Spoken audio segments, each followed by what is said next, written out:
Welcome back to Be Lifted Up, your guide to living an abundant life. We've been having a really enriching conversation, I'll say that, with Elijah McCoy of McCoy Brokerage Services, expert in commercial lending, expert in helping small businesses, just businesses in general, achieve their goals and objectives in terms of launching and growing businesses.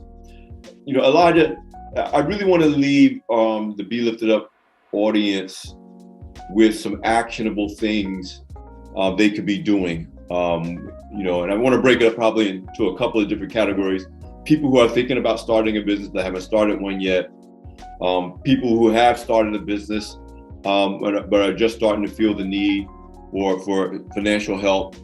And then maybe some tips for established businesses that want to take their company to the next level. But let's start with the first group. What would be some things that you would recommend people do, like right now, if they're just thinking about, they have a business idea, like you said, maybe they've had it as a side hustle for a while, maybe it's just been in their head, but they haven't had the courage or the faith to step out, but they're ready to do it. What's some advice you would give them, whether it's based related to funding or in general, based on the successes you've seen, that you would give to that aspiring business owner who wants to get out there? Okay, I love this part, and this is actually free. Go get a pen and paper and write down what you think it is you want to do and why you want to do it. How's it going to be beneficial? What can you bring to the community to help the community, to help create even additional employment for others through your business venture or whatever it is you're trying to do. So the first thing is write down some goals for what you want to do, and then put some goals with it. Put short-term, long-term, and every day. Just work. I call it working at the plow. Just work on it every day. Every day, just work at it, and you'll get there. Well, I'm hearing you say, write the vision and make it plain. Right. Again, it's word, it's gospel, it's Bible, but it works. But the other thing that I hear you saying, and this is something I actually learned through experience. Now I'm going back to like 30 years ago. The first time I read Think and Grow Rich, A Black Choice by Dennis Kimbrough, one of the things I got out of the book, among many things, was this idea of, if you set a goal, you should do something every day toward that goal. Doesn't have to be big, it could be a little thing. But if you're doing something every day, it's a real goal. And I know for me, what I did, I had a list of goals for the year. I call them my esteemable goals. And I write down, let's say there's 10 things on the list at the beginning of the year. And then at the beginning of the day, I look at it, and at the end of the day, I would ask myself, did you do anything toward any of these goals? And Elijah, what I figured out, that by the second year, there was probably 3 or 4 things on that list that I would go months without doing anything. Right. And I said, okay, well, take it off the list. It might be a nice to do, but what you tend to do something every day tends to actually happen. Right. Faith is activated by action. God is doing it, right? But your willingness to act is what makes God say, okay, I'll do it, because I see you're serious, because you're actually doing something toward it. So I like that whole thing about, once you set the goals, once you got this idea on paper, do something every day. Every day. And people say they don't have time, and I'm like, well, you got 24 hours. And let's say you work for 10. Nobody really works 8 anymore, I guess. You work for 10, that leaves 14. You sleep for 8, that leaves, you got 15 minutes a day, 20 minutes an hour a day.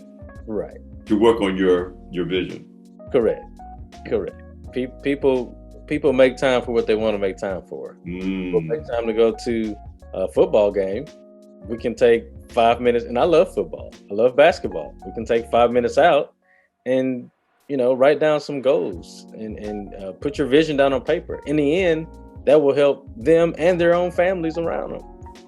You're thinking about finding time. Once I got serious about protecting my time, and I consider time the ultimate currency, because you don't know how much you got, and once you spend it, you can't get it back. It's more important than money. It's more important than anything else. There are TV shows that I've only seen a couple of episodes of, because I'm not willing to commit like an hour every week to this particular show. Like, I could do it, I may have one show that I watch every episode, but that's the only one. I can't do that for 3 or 4 shows because every show I commit to is another hour I'm giving up that I could be working toward one of my goals. Right. So tell me about what you would recommend. Let's say I'm an existing business owner. I have a business. It's reasonably profitable, or maybe I don't really even know. Like you said, a lot of entrepreneurs run the business, and as long as the business doesn't collapse, they think it's doing well. Right. But it's possible to run a business for a very long time that's not making any money. That's good. You know.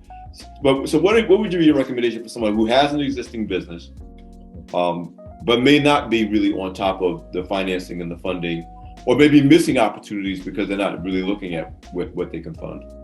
I would suggest that they sit down with a seasoned, and I keep saying that for a reason. Do not want a new person on the block, a new kid on the block. Nothing is wrong with that.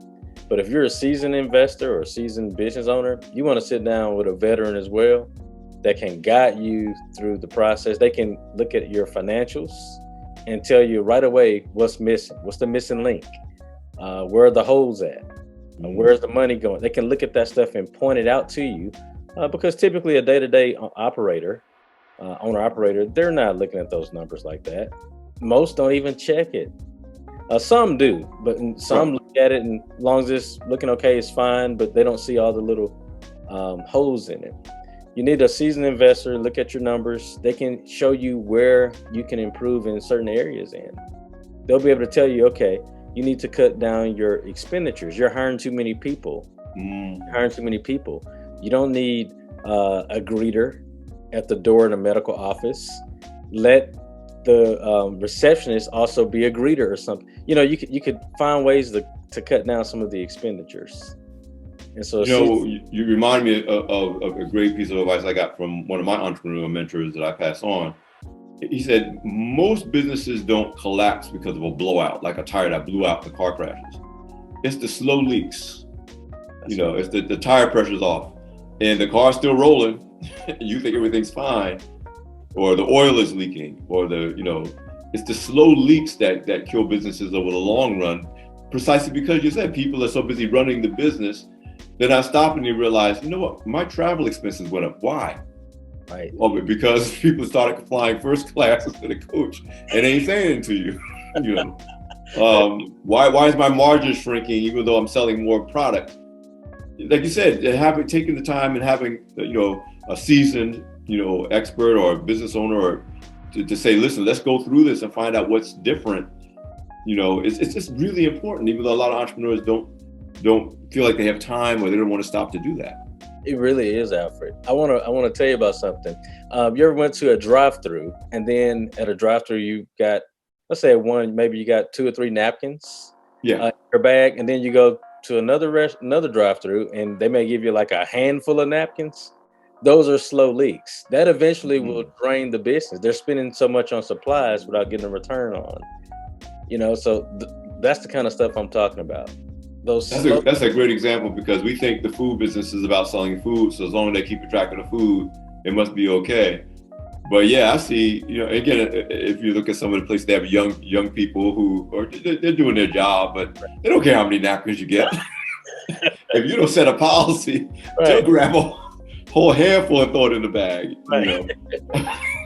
That's a great example. That really is a great example. Right. Talk to me, Elijah, about the established business owner. Maybe he has some systems in place, but he wants to grow. He or she wants to grow, and he or she wants to enter new markets, but they can't do it based on their operating capital. They need some other funding to be able to take advantage of that and to make it pay off. What is the advice that you would give them right now if that was their position? What should they do today? Go sit down with a commercial mortgage broker. Sit down with a seasoned commercial mortgage broker.